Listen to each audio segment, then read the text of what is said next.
नमस्कार, स्वागत है आप सभी का। जैसे कि आपको पता होगा कि हैदराबाद सेंट्रल यूनिवर्सिटी एचसीयू का एग्ज़ाम आज यानी कि 3 सितंबर 2021 को हुआ था।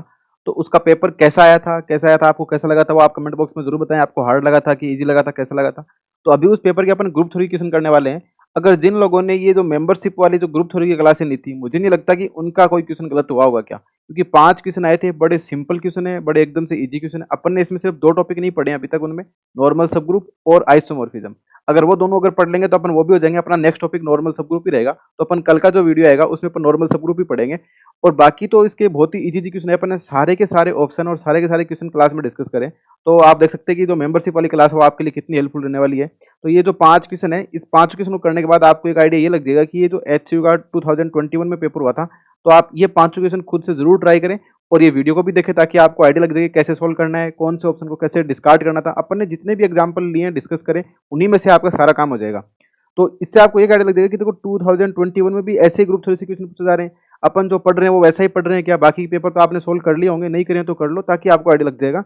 और ये पांचों क्वेश्चन मैं तो ऐसे बोलूंगा कि एकदम से इजी क्वेश्चन थे। कुछ क्वेश्चन तो ऐसे हैं उनके बाकी ऑप्शन पढ़ने की जरूरत भी नहीं है, आपको एकदम से सीधा ही कर सकते हो। तो 5 क्वेश्चन है, पांचों के पांचों डिस्कस करेंगे। इस पेपर की पीडीएफ है वो मैं टेलीग्राम चैनल एक्सपोनेंशियल मैथमेटिक्स पे डाल दूंगा। तो आप @exponential mathematics 2531 करके ज्वाइन करेंगे तो वहाँ पे आपको जो आज जो पेपर हुआ था एचसीयू वाला 2021 में वो मिल जाएगा। तो आप बाकी क्वेश्चन भी ट्राई करें एक बार खुद से। तो यहाँ पे जो ग्रुप थ्योरी का सबसे पहला क्वेश्चन है वो पूछा गया था। यहाँ पे which of the following is true statement पूछ रहा है। सबसे पहला ऑप्शन है every infinite cyclic group is isomorphic to Z. अब बताओ इसमें क्या करना था? सबसे पहला ऑप्शन करेक्ट हो जाएगा। तो every infinite cyclic group is isomorphic to Z. अब बाकी ऑप्शन आपको चेक करने की जरूरत नहीं है।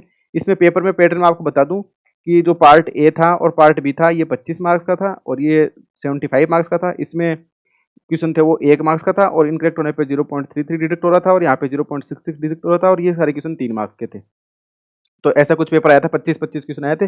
ए पार्ट में 25 थे, बी पार्ट में 25 थे, टोटल 50 क्वेश्चन थे। तो ये कुछ इसका पेपर पैटर्न था। तो अब आपको देखो बाकी क्वेश्चन, कुछ क्वेश्चन 1 मार्क के थे, कुछ 2 के, मतलब सारे मिक्स ही कर रहे हैं अपन। जो 25 से पहले वाले हैं वो तो सिंगल करेक्ट है और 1 मार्क्स के, और 25 के बाद वाले हैं वो 3 मार्क्स के। तो अब आपको यहाँ से पता लग गया। बताओ कि every infinite cyclic group is isomorphic to Z अपन ने कितनी बार पढ़ा है, और every finite cyclic group is isomorphic to Z. And अगर उसका ऑर्डर क्या है? एन है। Order of G equal to अगर एन है तो अपन यही पढ़ रहे हैं, रोज पढ़ रहे हैं, रोज इसका कहीं ना कहीं यूज कर लेते हैं।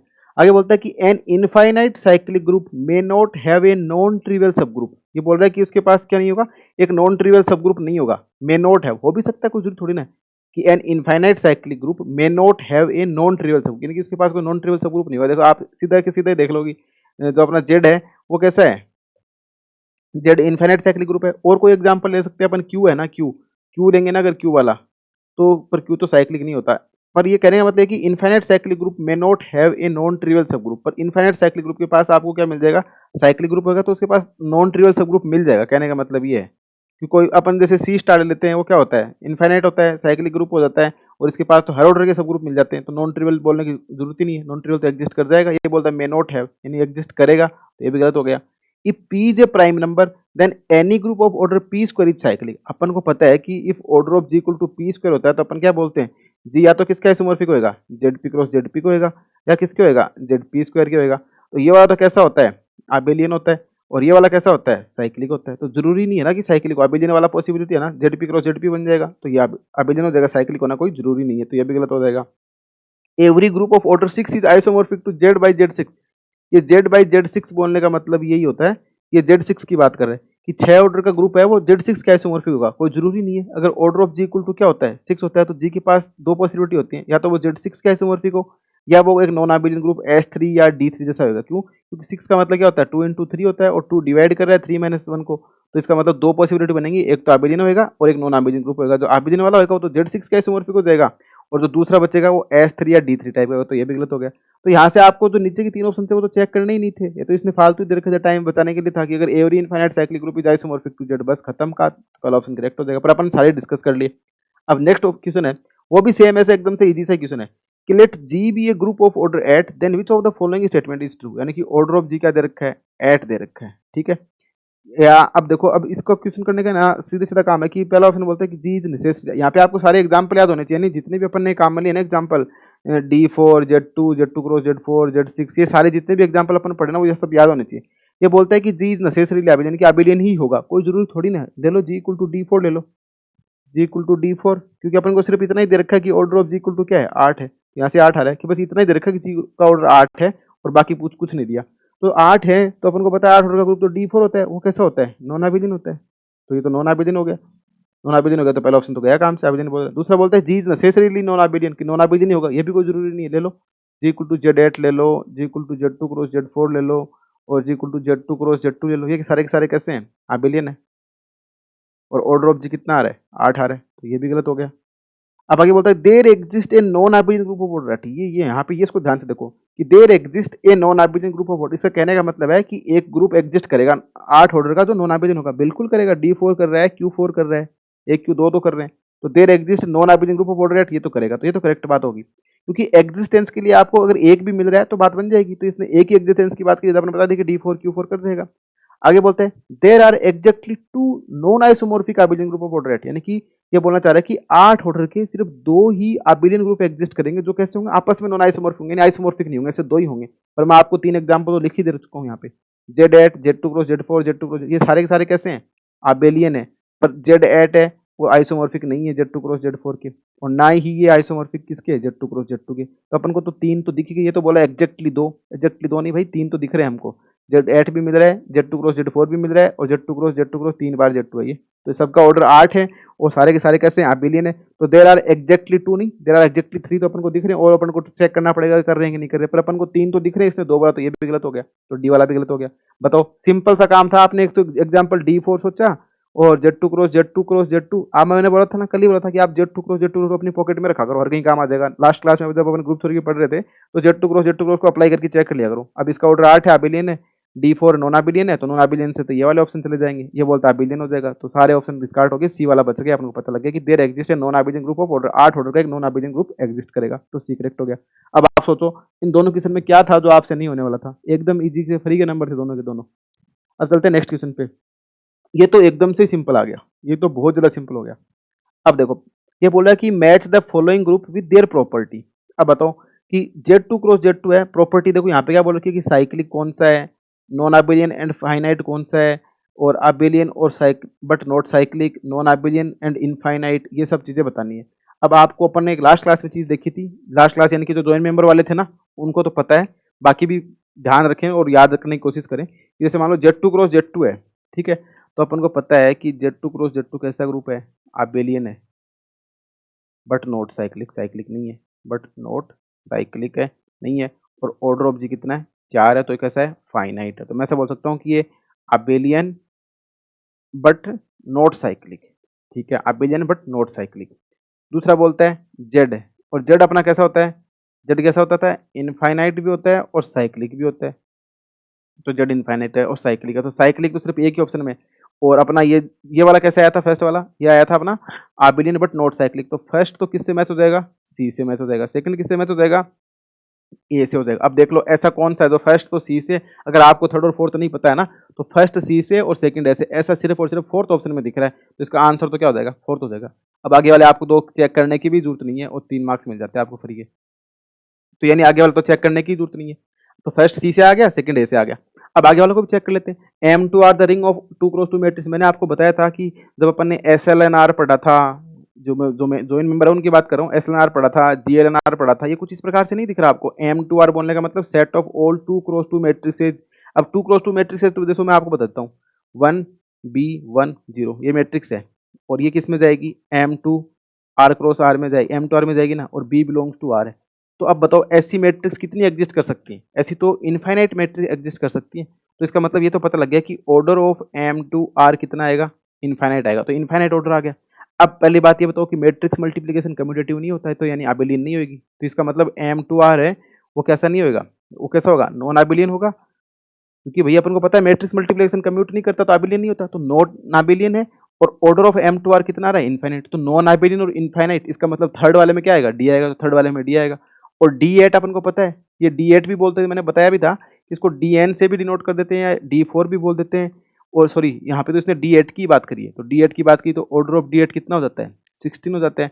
और डी हेड्रल ग्रुप जो DN वाले कैसे होते हैं? नॉन अबेलियन होते हैं, n greater than 2 के लिए। तो ये नॉन अबेलियन है, तो नॉन अबेलियन है बट ऑर्डर कैसा है? फाइनाइट है। तो फोर्थ वाले में क्या आ जाएगा? बी आ जाएगा। तो यहाँ से आपको पता लगेगा इसका डी ऑप्शन क्या हो जाएगा? करेक्ट आंसर हो जाएगा। बताओ इसमें क्वेश्चन में क्या था? कुछ नहीं था, सिर्फ आपको, अगर आपको ये भी पता है ना कि जेड साइक्लिक है, तो सेकंड में सिर्फ ए आएगा, और ऐसा ऑप्शन भी इसने सिर्फ एक ही दिया जिसमें सेकंड में आपको कुछ भी नहीं पता, आप जानते ही नहीं Z2 क्रॉस Z2 क्या होता है, D8 क्या होता है, M2R क्या, आपको कुछ नहीं आता। आपने सिर्फ अगर मेंबरशिप वाली क्लासें भी ली है ना तो भी आपको कोई दिक्कत नहीं आने वाली थी। सिर्फ इतना पता था कि अगर Z साइक्लिक है इनफाइनाइट है तो आपके दो क्वेश्चन हो जाते, एक तो ये वाला हो जाता, एक पहले वाला हो जाता। तो यहाँ से आपको पता लगा कि सेकंड ऑप्शन में क्या आएगा, ए आएगा, और सेकंड ऑप्शन में ए वाला सिर्फ एक ही ऑप्शन दे रखा है। तो बड़ा सिंपल क्वेश्चन था, ये भी आपसे हो गया होगा। अब आगे वाले दोनों क्वेश्चन है वो मैं ऐसे बोलूंगा कि दोनों क्वेश्चन अच्छे क्वेश्चन है, और अच्छे क्वेश्चन है। अगर ये भी आप अगर अपन थोड़ा सा क्या हुआ कि ऐसे मान सकते हो कि 2 क्लास पीछे चल रहे हैं, अगर ये 2 क्लास हो जाती तो आप इनको भी उड़ा देते फटाक से। अब बोलता है कि we denote this is an isomorphic system, बोला which of the following is true. पहला ऑप्शन बोलता है कि जेड और क्यू क्या होंगे, आइसोमॉर्फिक होंगे, यानी कि जेड प्लस है वो आइसोमॉर्फिक होगा क्यू प्लस का, तो ये तो पॉसिबल ही नहीं है। ये कैसा ग्रुप है, साइक्लिक ग्रुप है। ये कैसा है, नॉन साइक्लिक है। तो साइक्लिक और नॉन साइक्लिक कभी आइसोमॉर्फिक नहीं हो सकते। अब कईयों के दिमाग में ऐसे गुदगुद होने लग गई कि जेड साइक्लिक कैसे यार, क्यू साइक्लिक क्यों नहीं यार, हमको तो प्रूफ ही नहीं बताया, हमको तो पता ही नहीं कैसे सोल्व करते हैं। तो देखो इसके भी मेट देते हैं बीमारी। जैसे मान लो जेड प्लस और क्यू प्लस है, अब ये साइक्लिक है क्योंकि अपन को पता, अपन ने ये प्रूफ कराया, मैंने प्रूफ कराया है कि Z has only 2 generator, 1 and minus का 1। ये मैंने इसका प्रूफ भी बताया कि जेड के पास सिर्फ 1 और -1 दो ही जनरेटर हैं, और सिंगल एलिमेंट से जनरेट हो रहा है। ऑर्डर ऑफ जेड भी कितना है, इनफाइनाइट है, और ऑर्डर ऑफ 1 भी कितना है, इनफाइनाइट है, और ये कैसा है, इनफाइनाइट साइक्लिक ग्रुप है। तो ये तो काम हो गया। अब क्यू प्लस साइक्लिक नहीं है, क्यू प्लस साइक्लिक क्योंकि किसी एलिमेंट से जनरेट ही नहीं हो रहा। जैसे मान लो सपोज दैट है कि मैं ऐसे मान लेता हूँ कि Q is not generated by A, Q है ना वो ए से जनरेट नहीं होगा, और ए यहाँ पे क्यू से, क्यू नहीं होगा। अगर मान लो हो जाता तो क्या होता है, एन बिलोंग टू जेड होता है, और मुझे पता है जब ए रेशनल नंबर है, ए बिलोंग्स टू क्यू है, तो a/2 भी क्यू में जाएगा। जब a/2 क्यू में जाएगा इसका मतलब a/2 कहीं ना कहीं किसी ना किसी एन ए टाइप के इक्वल होगा। अगर क्यू साइक्लिक होता तो क्यू किसी ना किसी ए से जनरेट होता है, और जहाँ पे a बिलोंग्स टू क्यू होता। अब मुझे पता है a बिलोंग्स टू क्यू है, तो a/2 भी क्यू में, इसका मतलब a/2 इक्वल्स टू कुछ एन ए टाइप का होता, क्योंकि एन ए का मतलब इसका मतलब जनरेटर, इसका मतलब एन ए, और एन बिलोंग्स टू क्या है, जेड है। जब a/2 equal to n a type का होता तो ये कैंसिल हो जाता है, यानी कि एन की वैल्यू क्या जाती है, 1/2 आती, जो कि जेड में जाती। पर अपन को पता है कि भाई 1/2 तो जेड में होता ही नहीं है। इसका मतलब ये मानना गलत है। क्या मानना गलत है, कि Q इज जनरेटेड बाई ए, यानी किसी रेशनल नंबर से पूरा का पूरा Q जनरेट हो जाएगा, ऐसा मानना गलत है। ऐसा मानना गलत है, इसका मतलब Q कैसा मानना गलत है कि साइक्लिक नहीं है, इसका मतलब Q साइक्लिक नहीं है। तो एक साइक्लिक ग्रुप है, एक नॉन साइक्लिक ग्रुप है, दोनों आइसोमॉर्फिक हो ही नहीं सकते, इसका मतलब पहला ऑप्शन करेक्ट है, हो ही नहीं सकता। अब एक बार तीसरा ऑप्शन देखना जरा, Z/3Z, Z/3Z क्रॉस Z/2Z। अब देखो इसका मतलब होता है Z3, इसका मतलब होता है Z2, तो Z2 क्रॉस Z3 कैसा बनेगा। अपन को पता है कि अपन ने पढ़ा था कि ZM क्रॉस ZN आइसोमॉर्फिक हो जाता है ZMN, अगर GCD of M and N क्या आ रहा है, 1 आ रहा है, तो 2 और 3 का GCD क्या आ रहा है, 1 आ रहा है। तो ये आइसोमॉर्फिक किसके होगा, Z6 के होगा। और Z6 कैसा है, अबेलियन भी है और साइक्लिक भी है, बट ये बोल रहा है कि आइसोमॉर्फिक टू S3, पर अपन को पता है S3 ना तो अबेलियन है और ना ही साइक्लिक है। इसका मतलब ये भी क्या नहीं हो सकता, करेक्ट नहीं हो सकता। यहाँ पे आइसोमॉर्फिक नहीं होगा और यहाँ पे भी आइसोमॉर्फिक नहीं होगा। इसका मतलब जेड और क्यू भी आइसोमॉर्फिक नहीं है, और Z/3Z cross Z/2Z cross not isomorphic to S3, तो ये भी गलत नहीं है, करेक्ट नहीं है। अब बच गए बी और डी, इनको दोनों को अपन प्रूव कर लेते हैं। वैसे आप ध्यान भी रख सकते हैं कि Q और Q पॉजिटिव दोनों कभी आइसोमॉर्फिक नहीं होते, R और R पॉजिटिव वाला आइसोमॉर्फिक हो जाता है, तो इसका आंसर तो बी आएगा। अब कैसे आएगा वो देख लेते हैं। सपोज दैट कि Q और Q प्लस मतलब Q प्लस और Q दोनों कैसे हैं, आइसोमॉर्फिक है। आइसोमॉर्फिक है तो एक आइसोमॉर्फिज्म एग्जिस्ट करेगी, कोई फाई होगा कि फाई Q प्लस से Q पे आइसोमॉर्फिक होगी। जब फाई आइसोमॉर्फिक होगी और मुझे पता है कि ये Q कैसे हैं, पॉजिटिव रेशनल नंबर है, तो 2 है वो कैसा है, पॉजिटिव रेशनल नंबर है, 2/1 बोल सकते हो। जब 2 पॉजिटिव रेशनल नंबर तो मुझे एक R रेशनल मिलेगा Q में, such that phi R equal to 2 आएगा। भाई ये आइसोमॉर्फिज्म है, तो इसका मतलब 1 1 ऑन टू होमोमॉर्फिज्म है। इसका मतलब Q ग्रेटर देन 0 की हर एलिमेंट की इमेज एग्जिस्ट करेगी, तो 2 की इमेज भी एग्जिस्ट करेगी, तो फाई R इक्वल टू 2 हो जाएगा। और R रेशनल है तो R/2 भी आल्सो रेशनल होगा। जब R की इमेज एग्जिस्ट कर रही है तो भाई मेरे को पता है कि R/2 रेशनल है, तो मैं R को क्या लिख सकता हूँ, R/2 प्लस R/2 लिख सकता हूँ, और दोनों तरफ फाई लगा रखा है मैंने। अब मुझे पता है फाई होमोमॉर्फिज्म है, तो फाई होमोमॉर्फिज्म है तो phi R/2 plus phi R/2 क्या होगा, ये phi R/2 into phi R, क्योंकि अपन ने पढ़ा ना फाई ऑफ, अगर यहाँ पे कोई ए ग्रुप G1 है, ए ग्रुप G2 है, यहाँ पे अगर ऑपरेशन स्टार है, यहाँ पे ऐसे बोल सकते हो ऑपरेशन अगर डॉट है, और यहाँ पे अगर O है, तो क्या होगा G x dot y equal to क्या आएगा, phi x dot y equal to क्या आएगा, phi x o phi y होएगा। तो यहाँ पे तो ऑपरेशन प्लस है और यहाँ पे डॉट है, तो फाई R/2 प्लस R/2 क्या बनेगा, phi R/2 into phi R/2, और विच इज इक्वल टू क्या है, 2 है, यानी कि फाई R/2 का होल स्क्वायर इक्वल टू 2, यानी कि फाई R/2 का होल स्क्वायर इक्वल टू 2, यानी फाई R/2 की वैल्यू क्या आ गई, प्लस माइनस का √2 आ गई। अब मुझे एक बात बताओ, फाई कहाँ से है, Q प्लस से Q ग्रेटर देन 0 डॉट पे है, तो फाई R की बिलोंग करेगा ना किसमें, Q ग्रेटर देन √2 में करेगा, फाई R इसमें बिलोंग करेगा, और फाई R इसमें बिलोंग करेगा, तो फाई R की वैल्यू क्या, प्लस माइनस √2 बिलोंग करेगा इसमें, जबकि अपन को पता है कि प्लस minus √2 doesn't belongs to Q greater than 0, यानी कि पॉजिटिव रेशनल नंबर नहीं है, तो क्या आ गया, कंट्राडिक्शन आ गया। किस चीज़ का कंट्राडिक्शन आ गया, इस चीज़ का कंट्राडिक्शन आ गया कि if phi from to is a isomorphism. अपन ये मान के चले थे कि फाई अगर आइसोमॉर्फिज्म हो तो इसका मतलब क्यू प्लस यानी कि rational number with respect to addition and positive rational with respect to multiplication दोनों आइसोमॉर्फिक नहीं हो सकते। तो आइसोमॉर्फिक नहीं हो सकते तो इसका मतलब ये जो आइसोमॉर्फिक नहीं हो सकते इसका मतलब ये फोर्थ ऑप्शन है ये भी करेक्ट नहीं हो सकता। तो बचा कौन सा, बी ऑप्शन करेक्ट हो जाएगा। यानी कि आर और पॉजिटिव मतलब real number with respect to addition और positive real number with respect to multiplication दोनों के दोनों कैसे होते हैं, आइसोमॉर्फिक होते हैं। अब इस आइसोमॉर्फिक को एक मैं आपको अगर एग्जिस्टेंस दिखा दूं एक आइसोमॉर्फिज्म का तो आपका काम हो जाएगा। जैसे सपोज दैट मान लेते हैं फाई है वो आर प्लस से मैं आर स्टार पे डिफाइन कर रहा हूँ। आर स्टार का मतलब आर माइनस जीरो यानी कि नॉन जीरो रियल नंबर है, नॉन जीरो रियल नंबर है।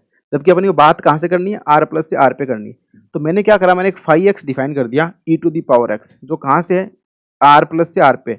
अब ये मैं ऐसा दिखा दूं कि ये कैसी है, इंजेक्टिव होमोमॉर्फिज्म। अगर ये इंजेक्टिव होमोमॉर्फिज्म हो जाएगी ना तो आपको पता है कि ई की पावर एक्स हमेशा ग्रेटर देन जीरो रहने वाला है। तो इसका मतलब फाइव ऑफ ये जो आर आएगा ना वो कैसा आएगा, आर ग्रेटर देन जीरो आ जाएगा, क्योंकि पॉजिटिव रियल नंबर ही आएगा। क्योंकि ई की पावर एक्स है वो कभी भी लेस देन जीरो नहीं हो सकता। इसका मतलब ई की पावर हमेशा ग्रेटर देन जीरो रहेगा, इक्वल टू जीरो भी नहीं आएगा। तो इक्वल टू जीरो नहीं आएगा तो अपने को यही तो चाहिए, पॉजिटिव रियल नंबर ही चाहिए। तो इसका मतलब जो इसकी इमेज आएगी ना वो क्या आएगी, आर प्लस ही आएगी। और ये जो five x equal to e to the power x है ये इंजेक्टिव होमोमॉर्फिज्म। इंजेक्टिव मतलब ये होमोमॉर्फिज्म होनी चाहिए और वन वन होनी चाहिए। होमोमॉर्फिज्म तो ये है ही, phi x plus y define करेंगे तो वो क्या आएगा, ई की पावर एक्स प्लस वाई आएगा, यानी कि ई की पावर एक्स इंटू ई की पावर वाई आएगा। वो भी चीज इक्वल टू इसमें ऐसे लिखता हूँ five x into five y, यही आना चाहिए कि five x plus y equal to five x into five x. तो अपन क्या बन गई, ग्रुप होमोमॉर्फिज्म तो बन गई। अब इसको इंजेक्टिव दिखाने के लिए क्या करते हैं अपन, kernel phi equal to identity आना चाहिए। कर्नल फाइव डिफाइन करेंगे तो ई की power x equal to one आना चाहिए क्योंकि इसका आइडेंटिटी एलिमेंट क्या है, वन है, वन आना चाहिए। इसका मतलब एक्स इक्वल टू जीरो आना चाहिए। तो कर्नल फाइव में इसके सिर्फ और सिर्फ क्या आएगा, कर्नल फाइव में सिर्फ और सिर्फ जीरो आएगा। तो कर्नल फाइव अगर वो आ जाता है मतलब आइडेंटिटी एलिमेंट आ जाता है इस ग्रुप का तो क्या बन जाता है, इंजेक्टिव बन जाता है। इसका मतलब फाइव कैसे बन गई, फाइव अपनी क्या बन गई, इंजेक्टिव होमोमॉर्फिज्म बन गई। और फाइव जैसे ही क्या बन जाएगी, फाइव इज इंजेक्टिव होमोमॉर्फिज्म। इसका मतलब अगर मान लो फाइव ए से इमेज ए पे क्या बन जाती है, इंजेक्टिव बन जाती है। तो वो कैसे बन जाता है, आइसोमॉर्फिज्म बन जाता है। यानी कि A upon kernel five is isomorphic to image A, और यहाँ पे ए की वैल्यू तो क्या है, R upon kernel five is isomorphic to image क्या आएगी, आर ग्रेटर देन जीरो। और कर्नल फाइव तो आइडेंटिटी है तो R is isomorphic to R. तो मेरे कहने का मतलब ये है, मैं आपको थोड़ा सा एक बार बता देता हूँ।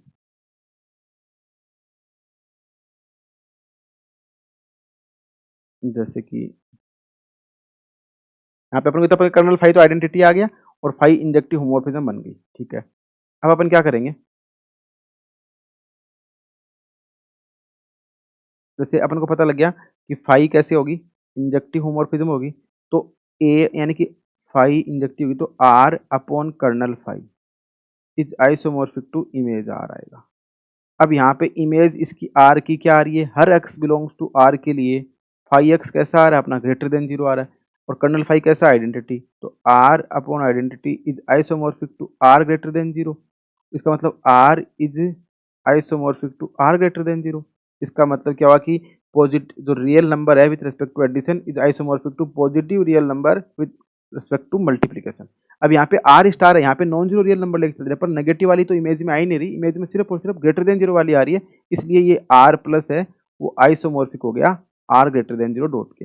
इसका मतलब इसका सेकंड ऑप्शन क्या हो गया, करेक्ट हो गया। यहाँ से अपन को पता लग गया कि जो सेकंड ऑप्शन है ना कि पॉजिटिव रियल नंबर और real number with respect positive दोनों क्या होंगे, set of non zero positive number, ये आइसोमॉर्फिक होंगे। ये वाला नहीं हो सकता, ये वाला भी नहीं हो सकता और ये वाला भी नहीं हो सकता। तो आई होप आपको ये क्वेश्चन भी समझ आया होगा। अपन ये अगर आइसोमॉर्फिज्म वाला पढ़ते तो इसमें क्वेश्चन करते तो ये भी बिल्कुल, तो इस क्वेश्चन को आप नोट डाउन कर लें, अच्छा क्वेश्चन है ये। अब नेक्स्ट क्वेश्चन है वो तो फेमस क्वेश्चन है, मतलब सिंपल सा एग्जाम्पल है, इसको अपन प्रूव भी करते हैं, ध्यान भी रखते हैं। ये बोलता है कंसिडर द फॉलोइंग, ये नॉर्मल सब ग्रुप पे बेस्ड है कि every subgroup of an abelian group is normal, every subgroup of a group is normal then group is abelian. ये बोल रहा है कि every subgroup of an abelian group is normal, यानी कि कोई ग्रुप अगर आबिलियन है तो उसका हर सब ग्रुप कैसा होगा, नॉर्मल होगा। दूसरा बोलता है अगर हर सब ग्रुप नॉर्मल है तो क्या ग्रुप आबिलियन, यानी कि फर्स्ट का कन्वर्स है, एस टू स्टेटमेंट है इज कन्वर्स ऑफ S1। अब पहली बात तो ये इसको आपके लिए पता होने से कि नॉर्मल सब ग्रुप क्या होता है। अब नेक्स्ट क्लास में अपन नॉर्मल सब ग्रुप को सेट और इसकी प्रॉपर्टी का ही डिस्कस करेंगे, पर ये एक पेपर पहले होगा तो मैंने सोचा चलो पहले डिस्कस कर देता हूँ एक बार। तो मैंने सोचा कि नॉर्मल सब ग्रुप पढ़ाने के बाद कर लेंगे, पर कोई बात नहीं, जो प्रॉपर्टी अपन यहाँ पे पढ़ेंगे वो उस क्लास में पढ़ना कैंसिल कर देंगे। तो पहली बात आपको पता होना चाहिए नॉर्मल सब ग्रुप क्या होता है। नॉर्मल सब ग्रुप बोलने का मतलब ये होता है अगर H कोई ग्रुप है, सब ग्रुप है और G ग्रुप है तो H नॉर्मल तब भी होगा जब H inverse belongs to H for all X belongs to G and H belongs to capital H। X h x inverse होना चाहिए, तब उसको नॉर्मल बोलेंगे। और बाकी इसकी प्रॉपर्टी अपन यहाँ पे मोटा मोटी डेफिनेशन यूज हुई, बाकी प्रॉपर्टी अपन ग्रुप इसकी जो नॉर्मल क्लास वाली क्लास होगी ना उसमें अपन देख लेंगे। तो नॉर्मल बोलने का मतलब ये कि अक्स एच अक्स इनवर्स किस में जाना चाहिए, कैपिटल एच में जाना चाहिए। और अक्स कहाँ से आता है, जी से आता है, स्मॉल एच कहाँ से आता है, कैपिटल एच से, तब उसको अपन बोलेंगे नॉर्मल सब ग्रुप। एक प्रॉपर्टी और ये भी होती है कि H is normal subgroup of G if and only x H equal to H x हो जाता है। अब अपन बात करते हैं कि किसी ग्रुप का इंडेक्स क्या होता है, इंडेक्स कैसे निकालते हैं। इंडेक्स निकालने का मतलब होता है अगर एच है वो सब ग्रुप ऑफ जी का है तो इंडेक्स होता है आई जी एच, यानी कि इंडेक्स ऑफ एच इन जी, वो होता है order of H upon order of H. अगर किसी ग्रुप का इंडेक्स 2 आ जाता है तो वो ग्रुप हमेशा कैसा होता है, नॉर्मल सब ग्रुप होता है। अगर कोई ग्रुप एच सब ग्रुप एच है और उसका इंडेक्स अगर 2 आ रहा है तो वो सब ग्रुप कैसा होता है, नॉर्मल सब ग्रुप हो जाता है। ठीक है, अब बात करते हैं कि अगर जी एबिलियन होता है ना तो उसके सारे सब ग्रुप नॉर्मल होते हैं but converse need not be true. कहने का मतलब ये कि एस वन स्टेटमेंट तो ट्रू है पर एस टू ट्रू नहीं है। तो यहाँ से आपको पता लगे कि S one is true but not S two, तो S one is true but S two is फास्ट, इसका सी ऑप्शन करेक्ट हो जाएगा। अब कैसे हो जाएगा इसका प्रूफ देखेंगे कि एवरी सब ग्रुप अगर एबिलियन है तो मतलब कोई ग्रुप अगर एबिलियन है तो उसका हर सब ग्रुप नॉर्मल होगा। If G is abelian then every subgroup normal but converse not true. देखो कैसे, अगर एच सब ग्रुप है जी का और जी कैसे है एबिलियन है तो अपन को प्रूव करना है कि एच कैसा होगा, नॉर्मल होगा। तो अपन ने बोला कि let x belong to G and small h belong to H, और एच जब स्मॉल एच में है कैपिटल एच में है तो एच जी में भी हो जाएगा क्योंकि एच तो क्या है, सब ग्रुप है जी का। और जी कैसा दे रखा है एबिलियन, इसका मतलब x y equal to y x होएगा for all x y belongs to G. अब आपको चेक करना कि अक्स एच एक्स इनवर्स है वो एच में है कि नहीं।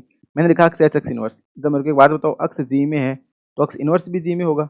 इसका मतलब x into x inverse equal to x inverse into x होगा क्योंकि जी कैसे एबिलियन है। तो अब देखो एक्स एच एक्स इनवर्स है तो इसको मैं क्या लिख सकता हूँ, अक्स इनवर्स इंटू एच कर सकता हूँ। और ये अक्स इंटू अक्स इनवर्स क्या बन जाएगा, आइडेंटिटी इंटू एच, यानी कि एच, और एच तो अपन कहाँ से लेके चल रहे हैं, कैपिटल एच से लेके चल रहे हैं। इसका मतलब अक्स एच अक्स इनवर्स है उसकी वैल्यू एच ही आ गई जो कि एच में है। इसका मतलब अक्स एच अक्स इनवर्स किस में चला गया, एच में। तो ये अपन को प्रूफ करना था। इसका मतलब एच कैसा बन गया, नॉर्मल, जबकि अपन ने एच कोई भी सब ग्रुप लिया था और वो कैसा बन गया, नॉर्मल। इसका मतलब जी का हर सब ग्रुप कैसा है, every subgroup of G is normal. तब जी कैसा है, एबिलियन। तो पहला ऑप्शन ये तो बोल रहा है कि every subgroup of an abelian group is normal. अगर जी एबिलियन है तो उसके हर सब ग्रुप कैसा होगा, नॉर्मल। तो एस वन तो करेक्ट हो गया। जैसे ही एस वन करेक्ट हो गया तो डी ऑप्शन फॉल्स हो गया और ये भी गया। तो इसका मतलब एस वन तो क्या है, every subgroup of एबिलियन group is normal. अब बोला कि अगर हर सब ग्रुप नॉर्मल है तो क्या ग्रुप एबिलियन होगा। देखो इसका भी प्रूफ देख लेते हैं। अब मानते हैं हम यहाँ पे प्रूफ करेंगे कि ऑल सब group of Q R normal but Q four is not but Q four is not एबिलियन, Q four is not एबिलियन। इसका हर सब ग्रुप है वो कैसा है, नॉर्मल है। जैसे Q four equal two plus minus का वन प्लस माइनस आई प्लस माइनस जे plus minus के दे रखा है। इसका एक सब ग्रुप होता है आइडेंटिटी से, एक होता है वन और माइनस का वन। इसको अपन सेंटर भी बोलते हैं कि जेड ऑफ क्यू फोर है वो वन और माइनस का वन आता है। अपन ये भी बताते हैं कि सेंटर होता है उसका सब ग्रुप भी होता है और वो नॉर्मल सब ग्रुप भी होता है। सेंटर होता है वो नॉर्मल सब ग्रुप भी होता है। ग्रुप का सेंटर हमेशा नॉर्मल सब ग्रुप होता है तो ये नॉर्मल सब ग्रुप हो जाएगा। तो एच वन आइडेंटिटी होता है वो खुद भी नॉर्मल सब ग्रुप होता है। अब एच और जी खुद तो होता ही होता है, मतलब जी इटसेल्फ और आइडेंटिटी एंड ट्रिवल्स वो तो सबके सब कैसे होते हैं, नॉर्मल सब ग्रुप होते हैं खुद के। तो अब ये क्यू फोर नॉर्मल खुद का हो गया, आइडेंटिटी वाला भी होगा, एच टू भी होगा, और इसके सब ग्रुप होते हैं एच थ्री, वन माइनस का वन आइडेंटिटी आई माइनस आई, एच फोर होता है वन माइनस वन जे माइनस का जे, एच फाइव होता है वन माइनस का वन के माइनस के, क्योंकि अपन को पता है क्यू फोर में प्लस माइनस का वन प्लस माइनस का आई प्लस माइनस का जे प्लस माइनस का क्या आता है। और ये सारे के सारे ग्रुप हैं, यानी कि मैं से बोल सकता हूँ कि order of H three equals to order of H four equals to order of H five equal to क्या है, फोर है। और इन सभी ग्रुप का इंडेक्स क्या है, क्यू फोर में टू आ रहा है, क्योंकि इंडेक्स निकालने का मतलब क्या होता है, मैंने बताया था ना कि इंडेक्स ऑफ एच इन जी होता है order of H upon order of H. और यहाँ पे ऑर्डर ऑफ क्यू फोर कितना है, आठ है, उसमें डिवाइड करेंगे क्यू फोर वाले से वो कितना है, फोर, तो टू आ रहा है। और जिस भी सब ग्रुप का इंडेक्स टू आ जाता है वो कैसा हो जाता है, नॉर्मल होता है। इसका मतलब H three H four H five ये भी कैसे हैं, नॉर्मल है। एच टू भी कैसे है, नॉर्मल। एच वन भी नॉर्मल, क्यू फोर भी normal, but Q four is not एबिलियन, Q four is not एबिलियन, Q four एबिलियन नहीं है। जबकि इसके सारे सब ग्रुप कैसे हैं, नॉर्मल सब ग्रुप है। तो इसका मतलब ये स्टेटमेंट बोल रहा है कि every subgroup of a group is normal then the group is abelian, नहीं, गलत हो जाएगा। तो एस टू गलत है, एस वन करेक्ट है, तो इसका मतलब सी ऑप्शन करेक्ट हो गया। अब बताओ ये 5 क्वेश्चन थे, इसमें आपको कोई ऐसा क्वेश्चन लगा था जो आपसे नहीं होने वाला था। इसमें से आपको पता है कि 2 क्वेश्चन तो सिंगल मार्क के थे और 3 3 3 मार्क के थे। यानी कि अगर पूछे कि ग्रुप थ्योरी का कितना वेटेज रहा तो ग्रुप थ्योरी का वेटेज रहा 3 इंटू थ्री प्लस टू, तो 9 plus two equal to 11 number आ गया आपके। और 11 नंबर इसमें ऐसे मान के चलो मुश्किल से आपसे 3 या 4 मिनट में आप ये 5 क्वेश्चन कर सकते थे और 11 नंबर आपको फ्री के मिल जाते।